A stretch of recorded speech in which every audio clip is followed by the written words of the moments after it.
Hello साथियों, नमस्कार। मैं नितिन गुप्ता स्वागत करता हूं आपके अपने यूट्यूब चैनल गुरुकुल इंडिया पर। तो साथियों, बात करने वाले हैं आज के आपकी सीटेट 2013 में जो आपका हिंदी पेडागोजी का पेपर आया है उसको आज सॉल्व करेंगे। ठीक है, बिल्कुल क्या है डिफाइन करते हुए चलेंगे, एक एक क्वेश्चन समझते हुए चलेंगे। तो वीडियो के अंत तक ज़रूर बने रहेंगे, बिल्कुल एक एक क्वेश्चन ध्यान से समझेंगे क्योंकि ऐसे ही क्वेश्चन आपको एग्जाम में देखने को मिल जाते हैं। ठीक है, तो सीटेट 1 का पेपर करा रहा हूँ मैं, क्या है जुलाई 2013 में आपका ये आया हुआ है। इसकी डेट बता दूं मैं, 28 जुलाई को आपका ये पेपर हुआ था। उसको आज सॉल्व करेंगे, बिल्कुल एक एक क्वेश्चन बिल्कुल इस हिसाब से सॉल्व करेंगे कि दोबारा जो है ये क्वेश्चन अगर आपको एग्जाम में देखने को मिल जाए तो आप बिल्कुल तुरंत इसका आंसर कर देंगे। ठीक है, तो पढ़ोगे मैं आपसे हर बार कहता हूँ पढ़ो वही जो एग्ज़ाम में आए। ठीक है, तो इस प्रकार पढ़ना है कि दोबारा ये चीज़ समझने की आपको ज़रूरत ना पड़ेगी। ठीक है, तो बिल्कुल जितने भी साथी चैनल पर पहली बार आए चैनल को सब्सक्राइब कर लें, क्या है सब्सक्राइब कर लेंगे और बेल आइकन को प्रेस कर लेंगे जिससे कि आने वाली नेक्स्ट वीडियो का नोटिफिकेशन उन तक तुरंत पहुंच सके। ठीक है, तो इससे पहले मैंने आपके जो है 2011 में जो आपका पेपर आया हुआ है हिंदी पेडागोजी का वो करवाया हुआ है, और 2012 में आपके 2 पेपर हुए हैं, जो एक नवंबर में हुआ था, एक आपका जनवरी में होता। ठीक है, तो वो भी मैंने आपके करा रखे हैं। और आज हम करने वाले हैं आपके जुलाई 2013 में जो आपका पेपर आया है उसको सॉल्व करेंगे। ठीक है, तो बिल्कुल ध्यानपूर्वक समझते हुए चलेंगे। लास्ट में क्वेश्चन बताएंगे कि इनमें से आपको कितने क्वेश्चन आप जानते हैं या आपने सही किए हैं। ठीक है, तो बिल्कुल वीडियो अच्छी लगे तो क्या है लाइक करना है और क्या है दोस्तों के साथ शेयर भी करना है। ठीक है, पहला क्वेश्चन देखेंगे कि बच्चों की मौखिक भाषा का सतत आकलन करने का सबसे बेहतर तरीका है। तो इस प्रकार के क्वेश्चन आते हैं आपके, पूछ लेगा सबसे बेहतर तरीका है, सबसे कम बेहतर तरीका है, इसका उद्देश्य क्या है, इसका उद्देश्य नहीं है, महत्व है या नहीं है, इस प्रकार के क्वेश्चन आपके पूछ लिए जाते हैं। तो बिल्कुल सेम वही आपका प्रोसेस है, केवल आपको क्या समझना है, अपने आप को एक शिक्षक समझना है। ठीक है, उस हिसाब के क्वेश्चन को आपको पेडागोजी क्वेश्चन करने हैं। ठीक है, तो इसके हिंदी पेडागोजी के साथ जो है हम क्या है मैथ पेडागोजी, आपकी ईवीएस पेडागोजी जो है आपकी प्रॉपर चल रही है। ठीक है, तो उन वीडियो की भी आप जाकर देख सकते हैं, क्या है प्ले लिस्ट में आपको वीडियो देखने को मिल जाएंगे। ठीक है, तो बात करेंगे, देखिए इसमें जो बेहतर तरीका बताना है, ऑप्शन ए हमारा है शब्द पढ़वाना, ऑप्शन 2 हमारा है प्रश्नों के उत्तर पूछना, ऑप्शन सी हमारा है विभिन्न संदर्भों में बातचीत, ऑप्शन डी हमारा है सुने हुए को दोहराने के लिए कहना। तो बिल्कुल यहाँ पर मैंने बता दिया है कि जहाँ पर बच्चे की सिखाने की बात आ जाए, बच्चे की आकलन की बात आ जाए तो क्या लगाना है आपको मैंने बता रखा है। तो बिल्कुल क्या है आपको विभिन्न संदर्भों में बातचीत करना। ठीक है, जहाँ पर बातचीत की बात आ जाए बच्चे से, या फिर कह सकते हैं कि बच्चे के अनुभवों को क्या है प्रदर्शित किया जा रहा हो, अभिव्यक्ति प्रदर्शित की जा रही हो, बच्चे को अवसर दिए जा रहे हों। ठीक है, बच्चे को स्वयं कोई कार्य खोजने के लिए दिया जा रहा हो, करने के लिए दिया जा रहा हो। ठीक है, या बच्चा स्वयं कोई कार्य कर रहा हो, तो इस प्रकार के जो ऑप्शन होते हैं बिल्कुल आपके सही होते हैं। ठीक है, तो शब्द पढ़वाना इसका आपका इसमें सही नहीं है, आकलन की बात आ रही है, ये भी बात याद रखेंगे। बच्चे की मौखिक भाषा का सतत आकलन करना है तो शब्द पढ़वाने से नहीं होगा।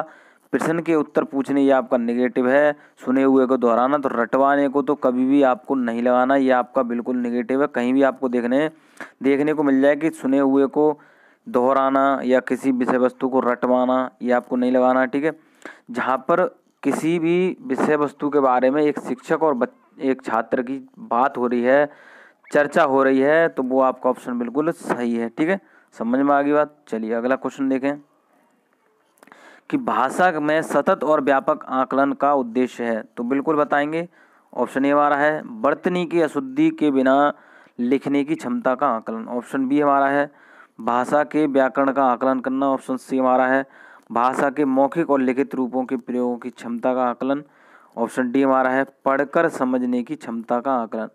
तो बिल्कुल बताएंगे, देखिए इसमें कौन सा आपका ऑप्शन सही होगा, तो कहेंगे सर हमारा क्या है ऑप्शन सी सही होगा, क्या है भाषा के मौखिक और लिखित रूपों की प्रयोगों की क्षमता का आकलन। तो यहाँ पर ये देखिए कि आपका भाषा के सतत और व्यापक मूल्य यहाँ आकलन की जहाँ पर बात आ जाएगी तो क्या लगाना है आपका कि भाषा के मौखिक और लिखित रूपों की क्षमता का आकलन। ठीक है, सतत और व्यापक आकलन तभी कर सकते हैं जब बच्चे के मौखिक और लिखित दोनों रूपों का हम क्या करेंगे आकलन करेंगे। ठीक है, तो बिल्कुल याद रखेंगे, जब बच्चा देखिए कोई भी अपनी अभिव्यक्ति को क्या लिखकर प्रदर्शित करेगा, कोई भी उसके मन में जो भाव उत्पन्न हो रहे हैं वो बोलकर भी करेगा, तो बिल्कुल मौखिक और लिखित रूप से क्या है प्रयोग की क्षमता का आकलन अब करेंगे। ठीक है, पढ़कर समझने की क्षमता का आकलन नहीं है, क्योंकि हर बच्चा एक जैसा नहीं होता है। कोई भी जो है सरलता से समझ लेता है कोई चीज़, और कोई जो है देर से समझता है या किसी के समझ में नहीं आता है। ठीक है, बात करेंगे बी ऑप्शन की कि व्याकरण का आकलन करना। तो व्याकरण का कहीं भी आ जाए ऑप्शन नहीं लगाना, व्याकरण के नियम याद करवाना, व्याकरण का आकलन करना। तो बिल्कुल यहाँ पर बच्चे की आपकी प्राथमिक स्तर की बात आ रही है, बता रहा हूँ मैं आपको, 1 से 5 की आ रही है, पहले से 5वीं कक्षा तक की बात आ रही है। तो वहाँ पर व्याकरण के नियम नहीं सिखाए जाते हैं, व्याकरण का आकलन नहीं किया जाता है। ठीक है, बात समझ में आ गई। ये ऑप्शन क्या है, वर्तनी की अशुद्धि के बिना लिखने की क्षमता का आकलन। ठीक है, मतलब वर्तनी की अशुद्धि के बिना। ठीक है, तो जब लिखने की अशुद्धि के जब हम उसमें हम कमी नहीं देखेंगे तो उसका आकलन कैसे हो जाएगा। तो बिल्कुल ये बात भी आपकी निगेटिव है। ठीक है, तो यहाँ पर क्या लगाना है आपको, भाषा के मौखिक और लिखित रूपों के प्रयोगों की क्षमता का आकलन। ठीक है, सतत और व्यापक की बात आ जाए तो बिल्कुल आपको ये ऑप्शन लगाना है। ठीक है, बात समझ में आ गई। चलिए क्वेश्चन देखते हुए चलेंगे कि किस प्रकार के क्वेश्चन आ रहे हैं अगर आप सीटेट का पेपर देने जा रहे हैं तो। ठीक है, तो बिल्कुल आपके प्रीवियस पेपर की भी सीरीज हो रही है साथ साथ, और आपके क्लास भी कंटिन्यू चल रही हैं। ठीक है, तो बिल्कुल क्या दोनों जो आपकी क्लास हैं उनको भी ज्वाइन करेंगे और प्रीवियस पेपर को भी आप हल करते हुए चलेंगे। ठीक है, जिससे कि आपका क्या है, एक तो मैं बता दूं आपका जो 30 से 40% क्या है क्वेश्चन रिपीटेड होते हैं। ठीक है, आपके एग्ज़ाम में, बिल्कुल जी हाँ, और आपका जो है इसका पैटर्न पता चल जाता है कि किस प्रकार के क्वेश्चन आपके आते हैं। ठीक है, तो ये आपके 2 लाभ होते हैं प्रीवियस पेपर करने के, तो इसलिए आपकी दोनों चीज़ आपकी कराई जा रही है, क्लास भी कराई जा रही है और प्रीवियस पेपर भी कराया जा रहा है। ठीक है, तो चलिए, भाषा कक्षा में विभिन्न दृश्य श्रव्य साधनों का उपयोग का उद्देश्य नहीं है। तो आपका एक क्वेश्चन तो आपका दृश्य श्रव्य सामग्री वाला इससे आ जाएगा रिलेटेड। ठीक है, तो बिल्कुल समझेंगे। यहाँ पर एक चीज़ और देखनी है आपको, क्या देखनी है कि यहाँ पर उद्देश्य नहीं है। ठीक है, तो नहीं वाले को आपको ध्यान से देखना है। ठीक है, अगर आप सीटेट का पेपर देने जा रहे हैं तो मैं हर वीडियो में आपको यही बात बताता हूँ, क्योंकि ज़्यादातर जो हमारे साथी हैं वो यही गलती करते हैं, उनको क्वेश्चन आता है और वो क्या करते हैं, जल्दीबाजी में अपना आंसर गलत कर देते हैं। ठीक है, तो बिल्कुल ध्यानपूर्वक समझना है। ऑप्शन डी देखेंगे हम कि आधुनिक तकनीकी को कक्षा में लाना। ऑप्शन बी हमारा है कि सभी प्रकार के बच्चों की आवश्यकताओं का ध्यान रखना। ऑप्शन सी हमारा है सीखने सिखाने की प्रक्रिया को रुचिकर बनाना। ऑप्शन डी हमारा है विद्यालय प्रमुख के निर्देशों का पालन करना। तो विद्यालय के प्रमुख निर्देशों का पालन करना तो आपका क्या है, देखिए सॉरी, हाँ यहाँ पर आ रही है उद्देश्य नहीं है। तो इस प्रकार जैसे मैंने अभी थोड़ी गलती करना चाहता, तो इस प्रकार ही आप जो है गलती कर देते हैं। तो बिल्कुल डायरेक्ट आपको क्या करना है कि जो निगेटिव वाला पूछा है तो उसको निगेटिव वाला लगाना है। तो यहाँ पर विद्यालय प्रमुख के निर्देशों का पालन करना, ये आपका निगेटिव पॉइंट है, तो इसमें निगेटिव ही पूछा था, तो बिल्कुल आपका ऑप्शन डी सही होगा। ठीक है, आधुनिक तकनीकी को कक्षा में लाना, ये आपका बिल्कुल सही है। अगर आप यहाँ पर आया तो उद्देश्य है तब आपको लगाना है। ठीक है, सभी प्रकार के बच्चों की आवश्यकता का ध्यान रखना। बिल्कुल, कोई बच्चा दृष्टिबाधित है, कोई श्रवण बाधित है, कोई बच्चा सामान्य है, कोई मंदबुद्धि है, हर प्रकार के बच्चे आपके कक्षा में मिलते हैं। ठीक है, क्योंकि अब देखिए दूसरी तरीके से जानेंगे कि बहुभाषिक कक्षा होती है, विभिन्न प्रकार की भाषाएं जो होती है उस कक्षा में होती हैं। बच्चा अपनी अपनी मातृभाषा को लेकर विद्यालय में आता है। ठीक है, तो एक शिक्षक को क्या है, सभी की आवश्यकताओं को ध्यान रखना है। ठीक है, मतलब हर बच्चे की तरीके जो उसका व्यवहार है उसके हिसाब से उसको क्या करना है, हैंडल करना है। ठीक है, ये बात समझ में आ गई। सीखने सिखाने की प्रक्रिया को रुचिकर बनाना, तो बिल्कुल आपका ऑप्शन बिल्कुल सही होगा। कहीं भी सीखने सिखाने की प्रक्रिया को रुचिकर बनाने की बात आ रही हो, बच्चे को सिखाने की बात आ रही हो, तो बिल्कुल आपका ऑप्शन सही होगा। लेकिन यहाँ नेगेटिव पूछा था तो बिल्कुल आपको नेगेटिव लगाना है। ठीक है, तो इस प्रकार की गलती नहीं करनी है जो हम अभी करने जा रहे थे। तो बिल्कुल यही चीज़ मैं आपको समझाना चाह रहा हूँ कि नहीं वाले को बिल्कुल ध्यान से समझना है आपको। ठीक है, चलिए, तो ये इसीलिए मैंने आपको देखिए थोड़ा ऐसे कह सकते हैं कि डराने के लिए कि हाँ इस प्रकार की गलती करते हैं, वही आपको दिखाने के लिए मैंने ये कहा है। ठीक है, तो बिल्कुल समझेंगे। क्वेश्चन अगला देखें कि पाठ्य पुस्तक की भाषा, तो बिल्कुल ये आपकी इससे भी आता है, पाठ्य पुस्तक से क्वेश्चन आता है। ठीक है, उसके बारे में पूछ लेगा कि ये किस प्रकार, ये क्या चीज़ है, साधन है संसाधन है, मैंने पीछे करा रखा है, पिछली वीडियो में करा रखा है, उसको भी आप जाकर जरूर देखें। तो बिल्कुल आप बताएंगे साधन है। ठीक है, कि बच्चों की घर व समुदाय की भाषा से मिलती जुलती होनी चाहिए। ठीक है, और ऑप्शन बी हमारा है तत्समय प्रधान होनी चाहिए। ऑप्शन सी हमारा है तद्भव प्रधान होनी चाहिए। ऑप्शन डी हमारा है अधिक कठिन शब्दों से युक्त होनी चाहिए। तो बिल्कुल आप बता सकते हैं इसमें, देखिए कौन सा आपका ऑप्शन सही होगा। तो कहेंगे सर हमारा क्या होगा, ऑप्शन ए सही होगा। ठीक है, तो मैंने आपको हर बार बताता हूँ जहाँ पर बच्चे की क्या है परिवेश की भाषा की बात आ जाए, बच्चे की मातृभाषा की बात आ जाए, वो आपका ऑप्शन बिल्कुल सही होता है। यहाँ पर बात आ रही है बच्चे की घर व समुदाय की भाषा से मिलती जुलती होनी चाहिए।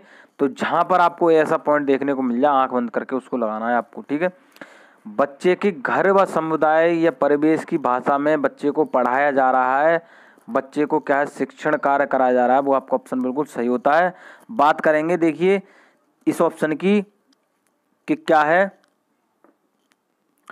देखिए कि तत्समक प्रधान होनी चाहिए, बिल्कुल नहीं लगाएंगे। बच्चा अभी निम्न स्तर का है, 1 to 5 का है, तो इस प्रकार के आपको नहीं लगाना है।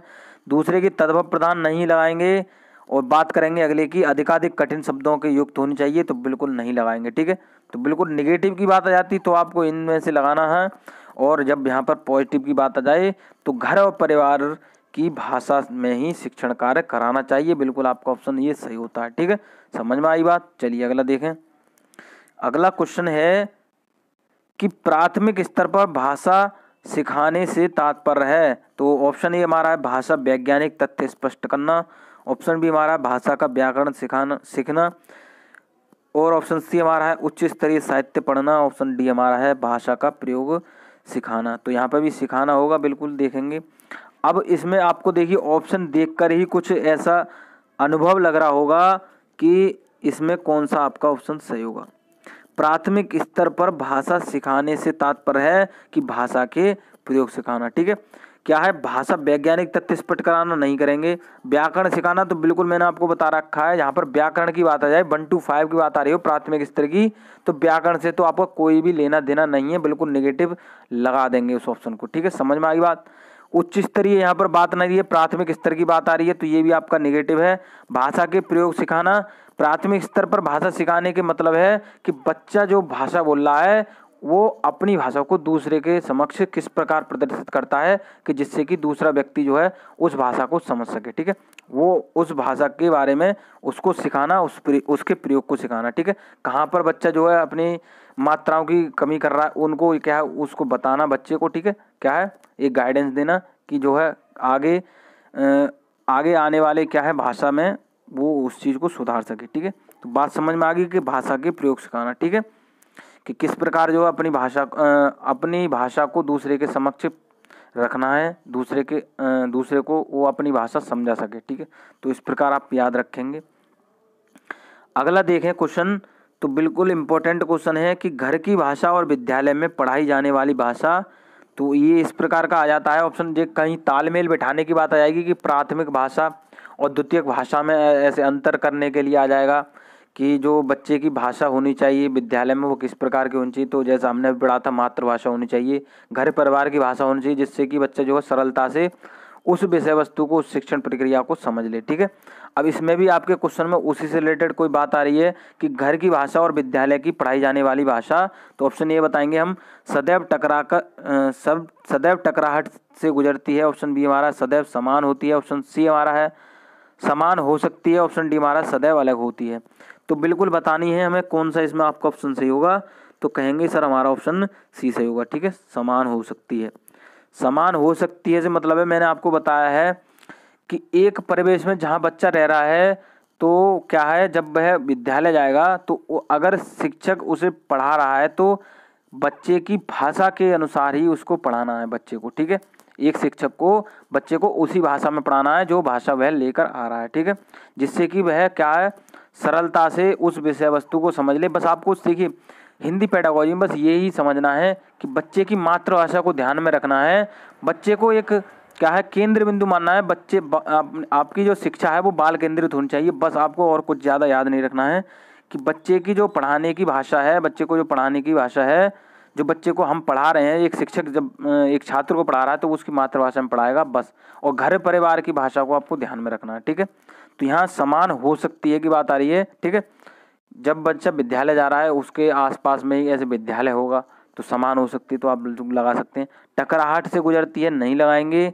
हमेशा देखिए पॉजिटिव पॉइंट लगाना आपको। सदैव समान होती है जरूरी नहीं है, क्योंकि आपकी जो कक्षा होती है वो बहुभाषिक कक्षा होती है, जैसे हमने पढ़ा है बहुभाषिक कक्षा वो होती है जिसमें कि विभिन्न भाषाओं का उसमें जो है प्रयोग किया जाता है, क्योंकि वहाँ पर बच्चे जो है विभिन्न भाषाओं को लेकर आते हैं। ठीक है, कुछ कुछ बच्चों की भाषा जो समान हो सकती है, तो उसमें उससे रिलेटेड ये पॉइंट बताया गया है। सदैव अलग होती है बिल्कुल नहीं है, जैसे कि इन दोनों में आपको मैंने बता दिया कि कुछ बच्चों की भाषा समान हो सकती है, जैसे एक ही गांव के बच्चे हैं, एक ही परिवेश में रहने वाले बच्चे हैं, तो उनकी भाषा समान हो सकती है। तो समझ में आ गई बात।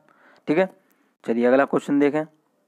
देखिए क्वेश्चन समझ में आ रहे हैं तो बिल्कुल कंजूसी नहीं करनी है, वीडियो को लाइक करते हुए चलना है। ठीक है, चलिए अगला क्वेश्चन देखेंगे। प्राथमिक स्तर पर हिंदी भाषा शिक्षण के लिए सबसे अधिक महत्वपूर्ण है। तो मैंने बताया इस प्रकार के क्वेश्चन आ जाते हैं, सबसे अधिक महत्वपूर्ण है, सबसे कम महत्वपूर्ण है, सर्वाधिक महत्वपूर्ण है। ठीक है, क्वेश्चन को ध्यान से समझना है। केवल अगर क्वेश्चन आपने ध्यान से समझ लिया, आंसर अगर आपको आंसर भी नहीं आता है ऑप्शन में, तो अगर क्वेश्चन ध्यान से पढ़ लिया तो बिल्कुल आंसर आप लगा सकते हैं। ठीक है, तो बिल्कुल इस प्रकार समझना है क्वेश्चन को कि आंसर पढ़ते हुए आपको तुरंत पता चल जाए कि ये आंसर इसका सही हो सकता है। ठीक है, कुछ ऑप्शन पहला देखेंगे, भाषा प्रयोग के अवसर, ऑप्शन बी हमारा है पाठ्य पुस्तक, ऑप्शन सी हमारा है उच्च स्तरीय तकनीकी यंत्र, ऑप्शन डी हमारा है व्याकरणिक नियमों का स्मरण। तो मैंने बताया है कि व्याकरणिक नियमों का स्मरण बिल्कुल नहीं लगाना है, उच्च स्तरीय की बात इसमें नहीं हो रही है, और क्या है पाठ्य पुस्तक की, जब भाषा शिक्षण की बात आएगी तो पाठ्य पुस्तक भी आपको नहीं लगाना है। ठीक है, तो भाषा के प्रयोग के अवसर, तो यहाँ पर अवसर आपको देखने को मिल जाए कि बच्चे को कोई भी अवसर प्रदान किए जा रहे हैं, बिल्कुल आपको ऑप्शन वो सही है। ठीक है, क्या है, जहाँ पर बच्चे की अभिव्यक्ति को, मैं दोबारा से बता दूं, जहाँ पर बच्चे की अभिव्यक्ति को प्रदर्शित करने की बात आ रही हो, बच्चे को अवसर देने की बात आ रही हो, बच्चा करके सीख रहा हो, बच्चे को खोजने के लिए दिया जा रहा हो, वो आपके ऑप्शन बिल्कुल सही होते हैं। आपके जो है किसी भी पेडागोजी में, आपका हिंदी हो, ईवीएस हो, मैथ हो, तो सब में आपका ये क्या है, एकदम कह सकते हैं बिल्कुल सबके लिए फ़ायदेमंद है। ठीक है, समझेंगे यही बात। सब में आपका टैग वर्ड समान होते हैं, आपको ऑप्शन बिल्कुल टैग वर्ड के हिसाब से देख के चलना है। अवसर आपको देखने को मिल जाए, बच्चे को खोजने को दिया जा रहा हो, ठीक है, तो बिल्कुल आपका ऑप्शन वो सही होता है। यहाँ पर भाषा प्रयोग की बात आ रही है, हिंदी भाषा शिक्षण की बात आ रही है कि सबसे अधिक महत्वपूर्ण है, तो भाषा क्या है, भाषा प्रयोग के अवसर। ठीक है, समझ में आ गई। व्याकरण नियम नहीं लगाना है, बिल्कुल उच्च स्तरीय यहाँ बात नहीं हो रही है, पाठ्य पुस्तक नहीं हो रही है। ठीक है, मैं इसलिए टाइम देता हूँ कि आप यहाँ पर चाहे 1 मिनट टाइम ज़्यादा ले लें, लेकिन एग्ज़ाम में बिल्कुल आंसर देखते हुए बिल्कुल आंसर लगा दें। ठीक है, तो बस यही मेरी क्या है, आपसे थोड़ी कह सकते हैं लालच कह सकते हैं कि मैं यहाँ पर पढ़ा रहा हूँ, तो मेरे जितने भी स्टूडेंट हैं तो उनका एग्ज़ाम बिल्कुल ऑप्शन देखते हुए तुरंत लगा दें। ठीक है, इसलिए ऑप्शन देखिए, क्वेश्चन देखें, हिंदी प्रयोग के विविध रूपों को जानने के लिए सर्वाधिक उपयोगी साधन हो सकता है। तो क्वेश्चन ध्यान से पढ़ेंगे कि हिंदी प्रयोग के विविध रूपों को पहचानने की बात, जानने के लिए क्या करना है, सर्वाधिक उपयोगी साधन की बात कर रहे हैं। ऑप्शन ए बाल साहित्य का विविध उपयोग, ऑप्शन बी हमारा शिक्षण की विधियों का संपूर्ण ज्ञान, ऑप्शन सी हमारा है सुंदर ढंग से छुपी पुस्तकें, ऑप्शन डी हमारा है उच्च स्तरीय लेखन सामग्री। तो बताना है इसमें, देखिए कौन सा आपका ऑप्शन सही हुआ, तो कहेंगे बाल साहित्य का विविध उपयोग। ठीक है, सबसे क्या है सर्वाधिक उपयोगी साधन हो क्या है, हो सकता है। शिक्षण विधियों का संपूर्ण ज्ञान जरूरी नहीं है, सुंदर ढंग से छपी पुस्तकें नहीं है, उच्च स्तरीय की बात यहाँ नहीं हो रही है। हिंदी प्रयोग के विविध रूपों को जानने के लिए सर्वाधिक उपयोगी साधन क्या हो सकता है, बाल साहित्य का विविध उपयोग, मतलब विभिन्न प्रकार की, इस प्रकार की सामग्री, क्या इस प्रकार की शिक्षण प्रक्रिया जो बच्चे को आसानी से उस शिक्षण प्रक्रिया को समझाने के लिए की जाती है। ठीक है, समझ में आ गई बात। विभिन्न प्रकार की आपको क्या करना है, प्रक्रिया अपनानी है। अगर बच्चा एक शिक्षण प्रक्रिया से नहीं समझता है तो आपको शिक्षण प्रक्रिया बदल देनी है। ठीक है, ये आपको याद रखना है। अगर बच्चा किसी कारण फेल हो जाता है तो आपको, देखिए मैं इससे रिलेटेड नहीं और भी बता देता हूँ। अगर कहीं भी ऐसे बात आ जाती है कि बच्चा कक्षा में फेल हो जाता है तो उसमें बताएंगे क्या है, तो आप बताएंगे क्या है, शिक्षक की व्यवस्था फेल होगी। ठीक है, क्या है, व्यवस्था फेल होगी, इस प्रकार बताएंगे। ठीक है, ये नहीं है कि शिक्षक ने जो है बच्चे पर कम ध्यान दिया या इस प्रकार के आपको वर्ड देखने को मिल जाए तो कहेंगे व्यवस्था फेल होगी, इस प्रकार का ऑप्शन लगाना है। ठीक है, बाल साहित्य का विविध उपयोग, ठीक है, ये लगाना है आपको इस ऑप्शन में। क्वेश्चन अगला देखें, देखिए जरूरी नहीं है मैं इस ऑप्शन से बताता हूँ, इससे रिलेटेड जो भी पॉइंट आपका होता है वो भी मैं आपको बताता हुआ चलता हूँ। ठीक है, क्वेश्चन अगला देखें कि कक्षा 1 और 2 के बच्चों के लिए आप किस तरह की कहानी का चयन करेंगे। यहाँ पर बात आ रही है 1 और 2 के बच्चों की। ठीक है, बस यही चीज़ आपको याद रखनी है। क्वेश्चन को ध्यान से समझना है। यहाँ पर कक्षा 1 और 2 के बच्चों के लिए बात हो रही है कि कहानी का चयन करेंगे, ठीक है। तो ऑप्शन ए हमारा छोटी, जो बहुत छोटी हो। ऑप्शन बी हमारा है जिसमें बहुत सारे पात्र हों। ऑप्शन सी हमारा है जिसमें 2 ही पात्र हों। ऑप्शन डी हमारा है जिसमें शब्दों, वाक्यों और घटनाओं के वर्णन की शैली चित्रात्मक हो। तो बताएंगे इसमें देखिए कौन सा आपका ऑप्शन सही होगा। तो कहेंगे सर हमारा ऑप्शन डी सही होगा, जिनके शब्दों, वाक्यों और घटनाओं के वर्णन की शैली चित्रात्मक हो। तो बिल्कुल चित्रात्मक की जहाँ पर बात आ जाएगी तो बच्चा आसानी से उस चीज़ को समझ लेगा। जब प्रत्यक्ष रूप से एक से कह सकते हैं यहाँ पर दृश्य सामग्री का प्रयोग हो रहा है, तो मैंने बताया जहाँ दृश्य सामग्री का प्रयोग हो रहा हो, श्रव्य सामग्री का प्रयोग हो रहा हो, वो आपका ऑप्शन सही होता है। बच्चे को पढ़ाने के लिए ये बात आप याद रखेंगे कि बच्चे को पढ़ाने के लिए श्रव्य दृश्य सामग्री का प्रयोग हो रहा हो तो वो आपका ऑप्शन सही होता है, ठीक है। अब बात करेंगे, देखिए जो आपको पहचानने की बात है कि आप कहते हैं कि बड़े ऑप्शन बिल्कुल सही होता है, तो हाँ जी 60 से 70% आपका बिल्कुल सही होता है बड़ा ऑप्शन। जब आपको ऑप्शन नहीं आ रहा हो तब आप बड़े ऑप्शन के साथ जाएंगे, ठीक है। और ये सभी की बात बता दूं, जहाँ पर ये सभी वाला आ जाए उसमें भी आपकी यही प्रक्रिया होती है, ठीक है। तो समझेंगे, बहुत छोटी हो जरूरी नहीं, ये आपका इससे रिलेटेड नहीं है। बहुत सारे पात्रों नहीं है, 2 ही पात्रों नहीं है। यहाँ पर वाक्य क्या है, शब्दों और वाक्यों घटनाओं पर वर्णन की शैली क्या, चित्रात्मक। चित्र के माध्यम से बच्चा जो है आसानी से उस चीज़ को समझ लेगा, ठीक है। तो इसीलिए जो है सबसे प्राथमिक स्तर पर जो पुस्तकें होती हैं उनमें चित्र भी छपे होते हैं, ठीक है, जिससे बच्चा आसानी से उस चीज़ को समझ लेगा, ठीक है। चलिए क्वेश्चन अगला देखें कि प्राथमिक स्तर पर भाषा शिक्षण की प्राथमिकता होनी चाहिए। तो ऑप्शन ए हमारा है केवल बोलकर पढ़ने की क्षमता विकसित करना। ऑप्शन बी हमारा है कविता और कहानी के द्वारा केवल श्रवण कौशल का विकास करना। ऑप्शन सी हमारा है बच्चों की रचनात्मकता और मौलिकता को पोषित करना। ऑप्शन डी हमारा है बच्चों की चित्रांकन क्षमता का विकास करना। तो बताएंगे इसमें देखिए कौन सा आपका ऑप्शन सही होगा। तो इसमें पहले ये बात जान लेंगे कि यहाँ पर प्राथमिक स्तर की बात आ रही है और क्या है कि शिक्षण की क्या है, प्राथमिकता होनी चाहिए, ठीक है। भाषा शिक्षण की प्राथमिकता होनी चाहिए। तो बताएंगे इसमें देखिए कौन सा आपका ऑप्शन सही होगा। तो कहेंगे सर हमारा ऑप्शन सी सही होगा, बच्चों की रचनात्मकता और मौलिकता को पोषित करना, ठीक है। कैसे, प्राथमिक स्तर पर भाषा शिक्षण की प्राथमिकता होनी चाहिए, किस प्रकार होनी चाहिए कि बच्चे की रचनात्मकता और मौलिकता को पोषित करना, ठीक है, कि बच्चा उसमें कोई ना कोई जो है कार्य कर सके, ठीक है, समझ सके उस चीज़ को। तो वो आपको ऑप्शन लगाना। केवल बोलकर पढ़ने की क्षमता विकसित करना नहीं है, क्योंकि हमेशा कभी बोलकर ही नहीं होता। प्राथमिक स्तर पर कुछ लिखवाते हुए बच्चों से जिससे कि उसकी अभिव्यक्ति प्रदर्शित हो। कविता और कहानी के द्वारा केवल श्रवण कौशल का विकास होता है, जरूरी नहीं है, ठीक है। क्या है, भावनात्मक कौशल होते हैं, कई प्रकार के कौशल होते हैं जिससे कविता कहानी से उसका क्या होता है, विकास होता है। बच्चों की चित्रांकन क्षमता का विकास इसमें नहीं होता आपका भाषा शिक्षण की प्राथमिकता में, ठीक है। लेकिन यहाँ मौलिकता की बात है, मौलिकता, ठीक है, आपको देखने को मिल जाए, रचनात्मकता देखने को मिल जाए, तो इस प्रकार के वर्ण जो होते हैं आपके पॉजिटिव होते हैं। तो बिल्कुल आप ऑप्शन लगाएंगे, ठीक है। चलिए क्वेश्चन अगला देखें कि पढ़ने का प्रारंभ। तो इसमें देखिए कौन सा आपका ऑप्शन सही होगा। ऑप्शन ए हमारा है वर्णमाला से होना चाहिए। ऑप्शन बी हमारा है कहानियों से होना चाहिए। ऑप्शन सी हमारा है कविताओं से होना चाहिए। ऑप्शन डी हमारा है अर्थपूर्ण सामग्री से होना चाहिए। तो बताएंगे यहाँ पर पढ़ने का प्रारंभ की बात आ रही है तो बिल्कुल आपको ऑप्शन डी लगाना है, अर्थपूर्ण सामग्री से होना चाहिए। तो मैंने टैग वर्ड आपको बता रखे, जहाँ पर अर्थपूर्ण की बात आए या अर्थ ग्रहण करने की बात आए वो आपका ऑप्शन बिल्कुल सही होता है। बात करेंगे पहले ऑप्शन की कि वर्णमाला से होना चाहिए, मैंने आपको बताया बिल्कुल निगेटिव है। कहानियों से जरूरी नहीं है, कविताओं से जरूरी नहीं है, जब तक कि बच्चा जो है अर्थ ग्रहण नहीं कर रहा है, ठीक है। जब बच्चा पढ़ रहा है तो उसका अर्थ भी उसको ग्रहण होना चाहिए, उसके जो विषय वस्तु पढ़ रहा है उसको जो वो भी समझ में आनी चाहिए। तो बिल्कुल आपको ऑप्शन डी लगाना है, ठीक है। क्वेश्चन अगर देखें कि भाषा के बारे में कौन सा कथन उचित है, तो बिल्कुल ऑप्शन ए हमारा है कि भाषा अनिवार्यता लिखित होती है। ऑप्शन बी हमारा भाषा नियमबद्ध व्यवस्था है। ऑप्शन सी हमारा है भाषा व्याकरण का अनुसरण करती है। ऑप्शन डी हमारा है भाषा और बोली में कभी भी कोई भी संबंध नहीं होता। तो कहेंगे सर हमारा कौन सा इसमें ऑप्शन सही होगा। तो ऑप्शन हमारा बी सही होगा। तो बिल्कुल जहाँ पर भाषा के बारे में कोई भी कथन की बात आए तो मैं यहाँ पर भाषा के प्रयोग को समझाने की बात आए तो बिल्कुल नियमबद्ध व्यवस्था लगाना है। ये आपका क्वेश्चन बहुत ही ज़्यादा रिपीट होता है क्योंकि ये आपका जो हमारे साथी हैं वो ऑप्शन को गलत कर देते हैं, ठीक है। तो नियमबद्ध व्यवस्था का मतलब है, जैसे मैंने पहले ऑप्शन में बताया था कि बच्चा अपने जो अनुभाव हैं तो वो दूसरे को किस